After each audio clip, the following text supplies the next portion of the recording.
This week marks the anniversary of the October 7 attack by Hamas on Israel. And around the world, leaders have come out in condemnation. And the one thing they've all said in common is that we must never forget this day. We must never forget what happened. And I, for one, totally agree with them, because we must never forget that this day reminds us that for decades prior to the October 7 attack, those Israeli bastards were murdering Palestinians, were imprisoning them without cause, were stealing the very land out from under their feet and keeping them in the concentration camps we refer to as Gaza and the West Bank. Oh no, we should never forget. I'm Bintang, and this is Friday News Review.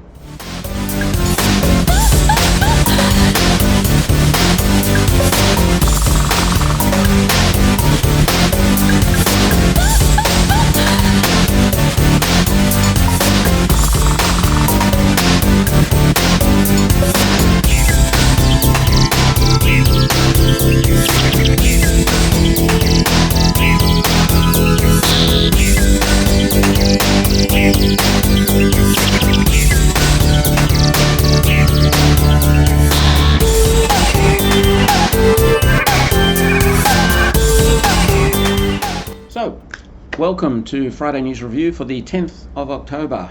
Been a few weeks missed out because I've temporarily relocated to Indonesia. Yes, Bintang is in the home of Bintang and he's enjoying a few, let me tell you. Now, it's interesting though, being here. The big news has been, of course, here that President Prabowo Subianto of Indonesia, a man of dubious history, he recently addressed the United Nations at the United Nations Forum. You know, that big get-together where everyone talks except Marco Rubio tried to exclude the Palestinian delegation, which, as well as being illegal under the UN Charter, goes against the very conceptual premise of the whole idea of having a United Nations and having a building where everyone can meet together. Surely it has to be considered neutral territory, and no matter what is going on in the world, you can have representatives from every single country in the United Nations attend and debate. That's the whole idea. And it was interesting, as an aside, what I thought was very important, Donald Trump. Donnie is up some cash. Yep, Donnie, he should be going around to the CIA or the FBI, I forget who posted it, but I saw you holding the hand of Al-Jilani, a wanted terrorist, and someone who has a $10 million reward over his head by your own government, Donnie, the American government. So, mate, get in there quick. Claim your 10 million. You've got him. the reward's yours. Yes, isn't it ironic that we have a unelected presidential dictator whose henchmen and thugs are butchering people as we speak based on ethno-religious divides? And suddenly, it's amazing the difference, isn't it? Take off your shawls, put on a suit, and all of a sudden, all of the evil disappears, all of the bloodletting, all of the terrorism. Because remember, Al-Jilani, he was involved, he was the head of Al-Nusra Front. I think he was their number 2, actually, to be honest. Al-Nusra Front, that was the great one that backfired on President Obama. Remember, the smile and hip cool guy who was dropping weapons, caches of arms, into a sovereign nation to fuel a civil war. And of course, the people we were helping were called moderate terrorists. Yes, they're the nice ones that pat you on the head before they slice your head off. And you'll recall the way they came unstuck was we had all these Al-Nusra Front guys on TV filming themselves, cajoling and laughing with a 12-year-old boy in a cafe. Do you remember that? You know, shaking his hair and having a great time before they marched him out in the street, knelt him down in the middle of the street and cut his throat with a knife. Now, I don't know if any of you have ever seen somebody have their throat cut. I recommend you do not. I've seen it once and it will live with me for the rest of my days. It's horrific. This is what the people that we were supporting, the moderate people, were doing. And of course, it all backfired. So then, of course, we had to rebrand Al-Jilani and his Al-Nusra Front as the Free Syrian Army. With, of course, you put the word free in front of anything, it's great. Just like you brand anyone a terrorist, they're instantly evil no matter what they do or don't do. And of course, it worked because it enraged me that even in Australia, our own ABC embedded a reporter with the Free Syrian Army I'm sorry, if you want to embed a reporter, you embed them with the Syrian Arab Army, which was the official army of the government of the current sovereign state, whether you like it or not, who were fighting the Al-Qaeda rebels and separatists that we were discreetly funding along with Israel. But there's a whole other story there to get into. But anyway, what came out of the UN, which was broadcast here, was that Prabowo Subianto went to the UN and he addressed them. And apart from a bit of lectern thumping, which came across a bit noisy on the old speaker, the old, boom, boom. But his speech is quite good. I find him quite a very good orator. He's articulate. His points are intelligent. And he did one thing that nobody else in the entire world has yet done. Not just words. He committed 20,000, minimum 20,000 Indonesian soldiers to a peacekeeping force in Gaza. Now, say what you like about Prabowo, and there's a lot to say about him, believe me. But it was refreshing to see a leader who was actually prepared to do something, rather than all this condemnation or Penny Neverwong's, thoughts and frowns. Yes, it's a very complicated situation. No, Penny, it's called genocide. It's called ethnic cleansing. There's nothing complicated about it, and frowning ain't going to fucking fix it. But it was, as I said, refreshing that of all the world leaders, at least the Indonesians were prepared there and then commit 20,000 troops, and he said more if needed. 20,000 troops is a sizable commitment to a peacekeeping force. Now, why can't other countries do that? I mean, even countries who have been outspoken, like Spain, what have they actually done? I hear a lot of words. I hear a lot of fist shaking. Well, I guess. But I don't see any action. Now, look once again at the global Samud flotilla that went to Gaza to deliver humanitarian aid. And all of the champions, our own Prime Minister included, who continually rail about the world-based rules order. We must have the rules-based order in the world. And yet, here is Israel illegally attacking ships in international waters, taking their people, detaining them and imprisoning them. Oh, I'm sorry, when the Houthis do that, we call it piracy, don't we? When the Israelis do it, we scratch our heads and, it's cool. No big deal. The double standards in this world around Israel, and it's still, and you've heard me say it on this program many times, I do not understand the complete control, the power, the hold that the Zionist lobby has over the world's governments, and how the world's governments are so beholden to Zionism, so afraid of it. And you've heard me rail about that bitch Gillian Segal, the Minister for Zionism in Australia, who's trying to bring in all sorts of things. I mean, I can show you, Gillian, I'll go down and video for you. There are stalls in the streets here in Indonesia where people are selling watermelons. Now, I think you should do something, because that clearly shows that Indonesia is anti-Semitic. It's disgraceful, Gillian. You should get straight onto that. This is how ridiculous it is. And I mean, I'm sitting here thinking I'm being farcical, but this is the way these people think. They're lunatics, and yet they seem to control the entire Western world.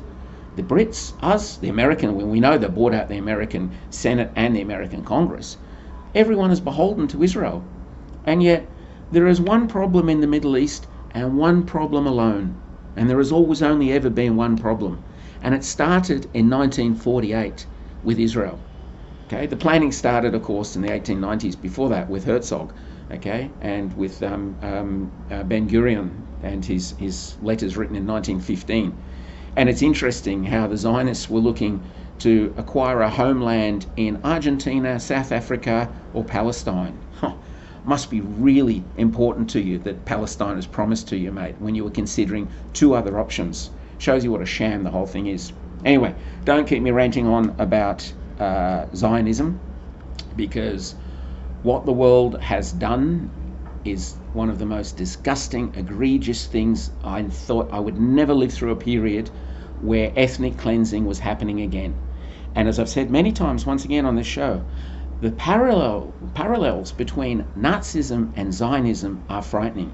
The three tenets of Nazism: the master race; Zionism, God's chosen people; Nazism, Lebensraum; Zionism, We need greater Israel. We need a homeland. Nazism, Untermenschen. Zionism, the Palestinians are animals and should be slaughtered. Well, there's three exact parallels between Zionism and Nazism. So when I say that Zionists are today's Nazis and people get up in arms, well, prove me wrong. All I can see is what they say matches up with what the Nazis were saying. And it's a total disgrace. And the most dangerous person in the world today is Benjamin Netanyahu. That man is evil, and he has caused so much death, so much pain, so much suffering. And he continually risks the world in a large conflict which has every possibility of eventually spiraling out of control. The man is a psychopath, and yet not only is he running Israel, he's running America. Now we have what I love the media calls Trump's 20-point peace plan. No. Let's call it what it is. It's Netanyahu's ultimatum. When you give somebody a peace plan and you say, if you don't agree to this, or hell will rain down on you like you've never seen before, that's not a plan, that's not a negotiation, that is an ultimatum. Accept this or else. And I think personally Hamas are playing the smart game, because they can never accept all of the points in the plan, which basically says they disarm, they basically hand over their only collateral, which is the hostages, which, don't get me wrong, it's appalling. People should never take hostages, okay? I understand the desperation of the Palestinian people, but it's a horrible thing to do. Yet, of course, we allow Israel to have thousands of Palestinian hostages in its jails, because when you put someone in jail without due process, without trial, without recourse to legal protection, you're in effect taking them hostage. So let's call them what they are, okay? The Palestinian hostages, which Israel has held for decades, okay? Far longer than any Israeli hostage has been held by Hamas, by the way. But of course our media conveniently overlooks that. So this is not a negotiation. This is an out ultimatum, which Hamas can't agree to, because it leaves them completely exposed, and it leaves the Palestinian people at the mercy of the Israelis, a nation which has repeatedly said they intend to cleanse the area of Palestinians, that they consider every single Palestinian, man, woman and child, a terrorist.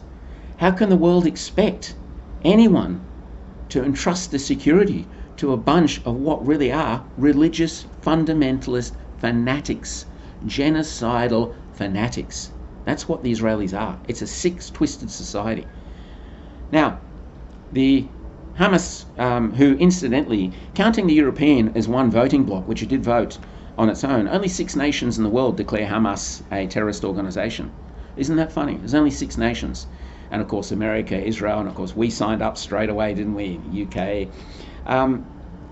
So Hamas was elected in 2006. It's actually a democratically elected governing body in Gaza, okay, and which screwed everyone. Everyone was supposed to vote for the PLO, who are easily controlled, and instead, of course, they fucked up, as people always do with democracy, and they choose the wrong group. At which point we have to then go in and change the playing field, move the goalposts, because you can't vote for anyone that we don't want you to vote for. That's one of the key rules of democratic process in the West. So there's only 6 nations that decried Hamas as a terrorist organisation. And once again, in Australia, Anthony Albanese finally dragged kicking and screaming to recognising Palestinian statehood. Russia, by the way, do you know when Russia first recognised Palestinian statehood and came out and said there needs to be a Palestinian state and we'll recognise it? Well, it wasn't Russia, actually. It was so long ago, it was the Soviet Union. It was in 1988. So it's funny how these horrible commies always seem to be on the right side of history at some point, don't they? So anyway, Australia was dragged kicking and screaming to the recognition of a Palestinian state, where of course the Prime Minister, like everyone else who's in the West, has done the same thing, has said that you can have your own state, but Hamas can't be involved. So before these people even have their own fucking state, we're already dictating to them who they can and cannot elect to represent them.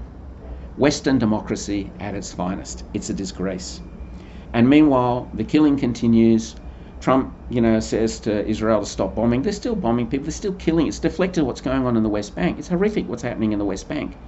These Israeli lunatics are killing everyone.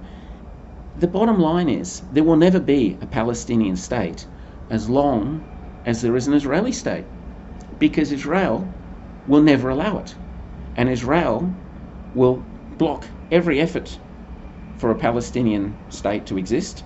And as I said before, they seem to have this control. They've got Western leaders by the balls, men and women, literally, by the gonads. We sneeze, you jump. It's that simple. And of course we have Netanyahu, who's hell-bent on, he's doing the Zelensky formula. If I keep a war going, I stay out of jail, I don't get found out, and I remain relevant. And one thing Netanyahu and Zelensky have very much in common: their desire to destroy lives and burn their own country, just as long as it keeps them going. And with Netanyahu, of course, he's going straight to jail the minute he's no longer the Prime Minister.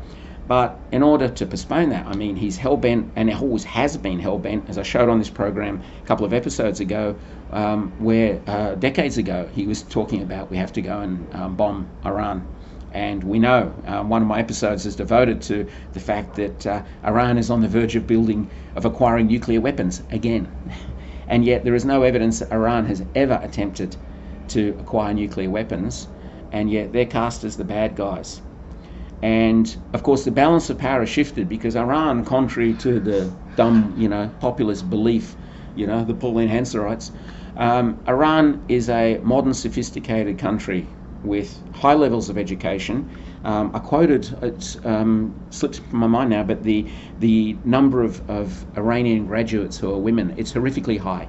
Try find a corresponding figure in, say, Saudi Arabia or the United Arab Emirates, all these places that we support. But Iran is technologically highly advanced, highly capable, and the danger to my mind is that in any future large missile exchange, and I'm not talking about what happened, the last missile exchange where they rang the Americans up and said, in a couple of hours we're going to bomb one of your air bases, let everyone know, let the Israelis know, about 7 p.m. tonight, expect incoming, which of course the vaunted Iron Dome system still couldn't stop. And it's very hush-hush. The Israelis have been very quiet on how much damage was caused by Iran. As I said in my episode on the now called the 12-Day War, who really won? Because it seems to me pretty obvious that the Iranians came out well on top. And that's with the British and the Americans backing up the Israeli defences. So Israel's in a very vulnerable position. And if it goes to a full-scale conflict, I'm of the opinion that Iran will devastate Israel. And the danger that we have with Israel is that these bastards have nuclear weapons. And we know the mentality. You see, I always say with countries, culture is collective conscience. That's what a culture is. It's a collective conscience of the people. And if you look at Israeli culture, Zionist culture, these people are self-sacrificing. They're ready to take themselves and everyone down with them if the chips are down. It's masala all over again. They have nuclear weapons, and as I said in my program before, and I reiterate this, they're the reason Kennedy was assassinated, because the Eisenhower government were blindsided by Israel. It's often referred to as one of the greatest failings in American intelligence history, is that they didn't know the French were helping the Israelis build a weapons-grade reactor in the Negev desert. And the Eisenhower administration only found out in the last months, basically handed the problem over to Kennedy. He wasn't going to wear a bar of it, and of course, shot. Interestingly enough, as an aside, Charlie Kirk. Now, I had to Google the guy. I had no idea. Everyone's going to Charlie Kirk. And I thought, fuck, Captain Kirk's son's been killed. William Shatner, where are you?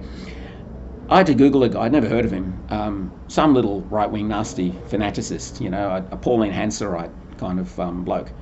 But it's interesting, and the Grey Zone did a great article about how he fell out with his Israeli backers, and how he had a huge argument with Trump about demanding that Trump didn't go and attack Iran, bomb Iran, and how the Israeli government was controlling his own government, the Americans, and how he was so enraged about it.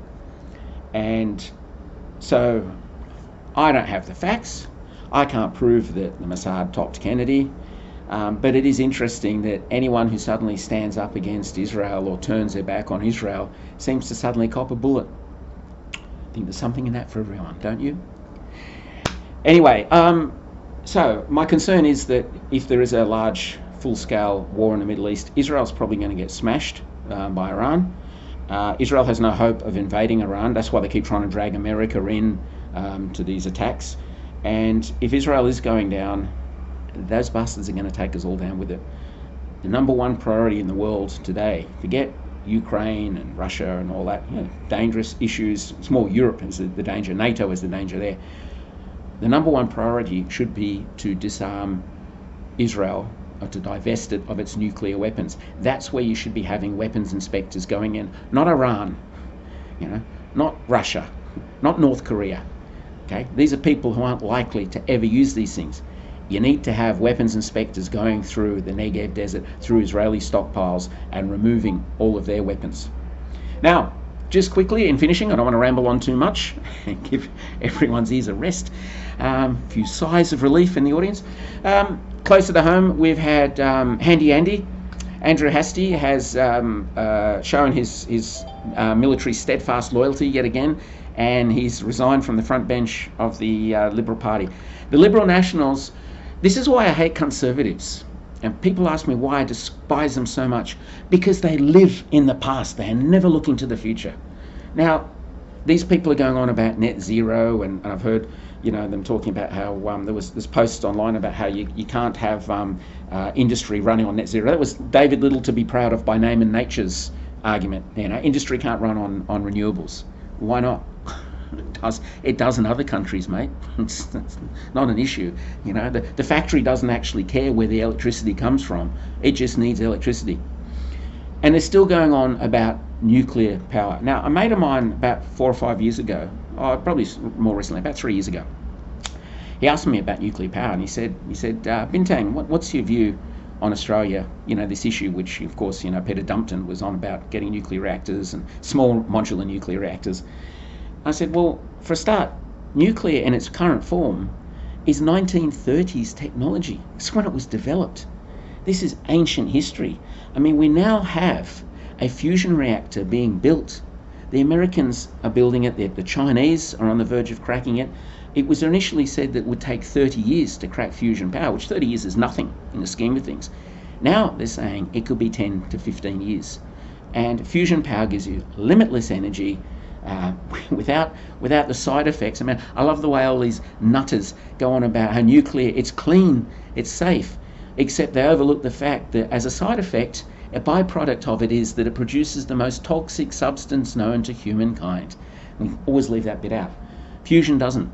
So that's the future. If you want to talk nuclear, talk fusion. Don't, by the time Australia, which is shit at getting any of these things done, by the time we start to build fission reactors and get them up and running, fusion will be a viable alternate power source.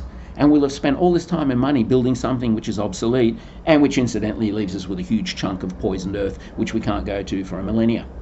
So look to the future. Look to the future. The only other thing I just want to touch on briefly, and I was going to read them out to you, but I'll do it in another video.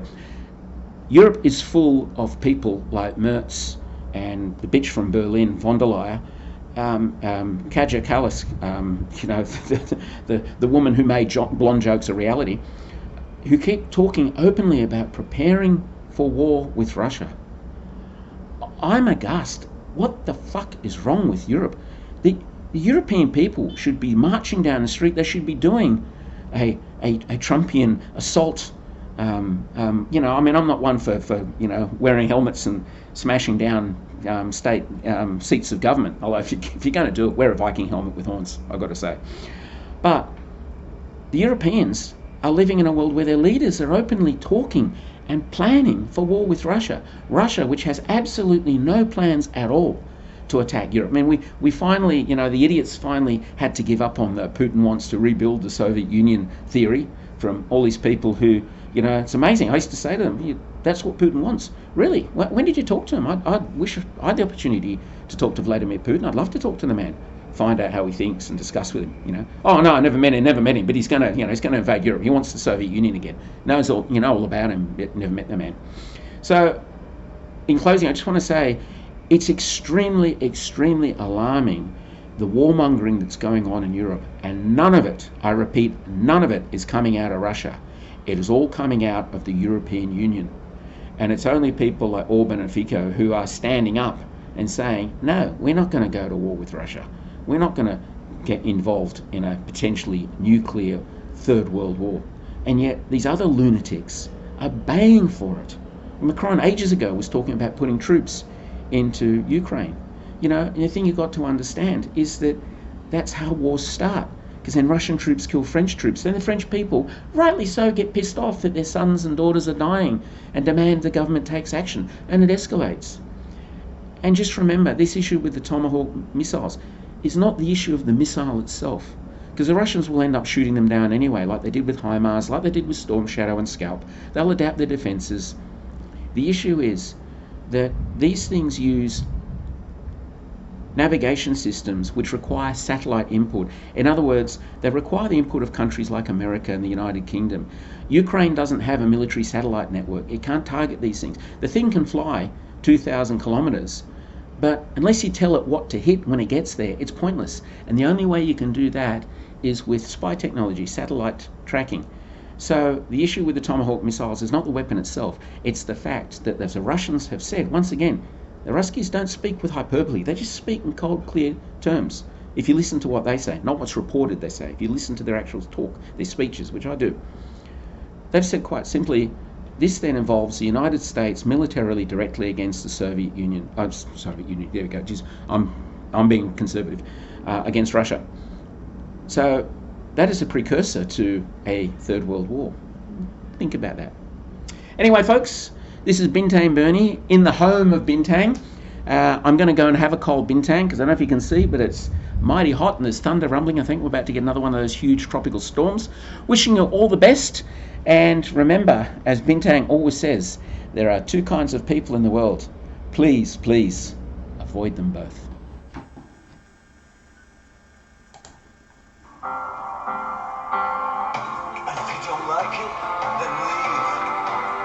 Or use your right to protest down the streets. Use your right, but don't imagine